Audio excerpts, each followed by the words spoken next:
फिर देखिए आप कहां से कहां चले जाते और कहां से कहां आप कार्य करते हैं। कुंडलिनी के बारे में तो बहुत से लोग जानते हैं और बता भी देंगे, चक्र भी बता देंगे, उसके नंबर सब कुछ बता देंगे, लेकिन इल्म हमारे अंदर कितना है वो देखना चाहिए। से संवेदित करता है, आनंद से भर देता है। इस प्रकाश को संजोने के लिए सबसे पहले हमें अपनी इज्जत करनी चाहिए कि हम अब सहज योगी हैं, अब हम ये नहीं कर सकेंगे और यही कर सकेंगे। इस नतीजे पर पहुंच जाना पड़ेगा।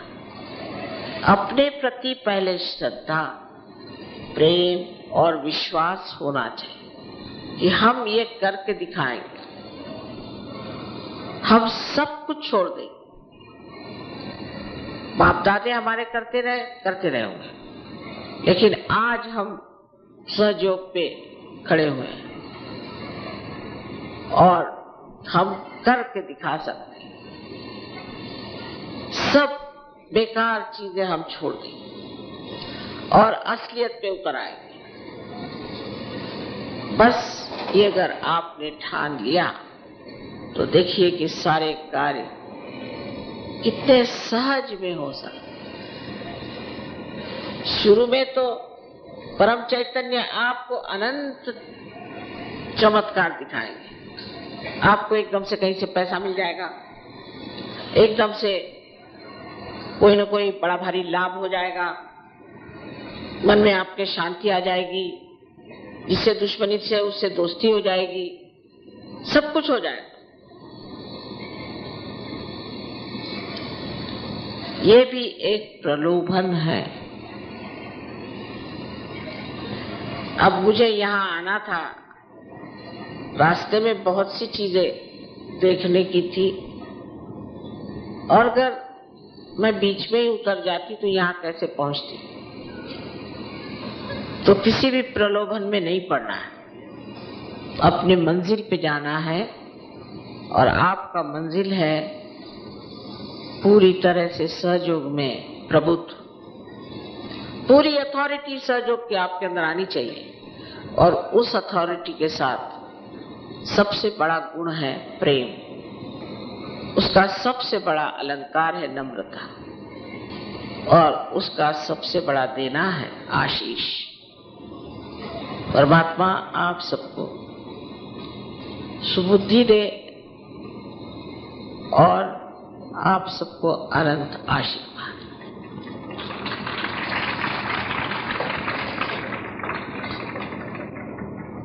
अब फिर से प्रश्नों का थोड़ा सा समय देना चाहिए, क्योंकि कुछ लोग तो नए आए हैं।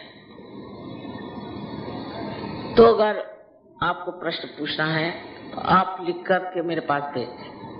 तो फिर मैं एक बात जैसे कल बताई थी बताऊं कि आप करीबन 22 साल तो हो ही गए और हर तरह के देश, हर तरह के लोग, सबसे मुठभेड़ हुई और हर एक ने अपने अपने तरह के प्रश्न पूछे। कोई तो बड़े नाराज होकर के, किसी ने बहुत झगड़ा करके, किसी ने कहा कि इसमें ये लिखा है, उसने वो लिखा है, सब तरह के प्रश्न है।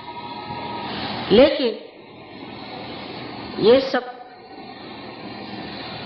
झेलते झेलते मैं भी काफी होशियार हो गई और हर एक प्रश्न का उत्तर दे सकते। लेकिन ये भी जबानी जमा खर्ची है, समझ लीजिए, या ज्यादा से ज्यादा दिमागी जमा खर्च। और कुंडलिनी का जागरण आपको बुद्धि से परे ले जाता है, जिसमें आप सजग हो जाते हैं, क्योंकि आपको स्वतंत्रता है। आप चाहे तो पार हो जाए, नहीं होना चाहे तो इसमें जबरदस्ती तो कर ही नहीं सकते आप, क्योंकि जीवंत क्रिया। लेकिन जो आप प्रश्न पूछे भी वो ऐसा ही पूछिए कि जिसकी जरूरत है आपको, या उस प्रश्न में कुछ आज ही की बातचीत या पहली कोई सहयोग की बातचीत से ही एक आध नई बात निकल आए। और मैं कहती हूँ कि प्रश्न करो कि जब मैं कुंडलिनी का जागरण की बात करूंगी तब आपका दिमाग पट से सामने आ जाएगा कि अरे तुमने तो ये सवाल पूछा ही नहीं। इसलिए जो भी प्रश्न हो आप पूछ ले, लिख के दे दें। अरे हम क्या गाजियाबाद में बैठे हैं? उन्होंने कहा ये तो नोएडा, ये हमारा हाल है भाई। उन्होंने तो मुझसे कहा कि हम तो आज नोएडा जाने वाले हैं, तो वहां 1 घंटा लगेगा, आप चल दीजिए। असल में मैं आप ही के बारे में सोच रही थी, तो ये देखा नहीं कि कहां से गुजर रहा है। तो भी मैंने ये कहा कि रामलीला ग्राउंड जो है ये तो गाजियाबाद में नहीं, समझ में नहीं आया।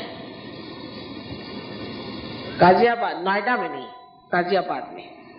चलो ठीक, ये तो आपके माँ का हाल है, आपके पीछे दीवानेपन की भी कोई हद होती है। चलो गाजियाबाद में भी एक मकान बनाना पड़ेगा।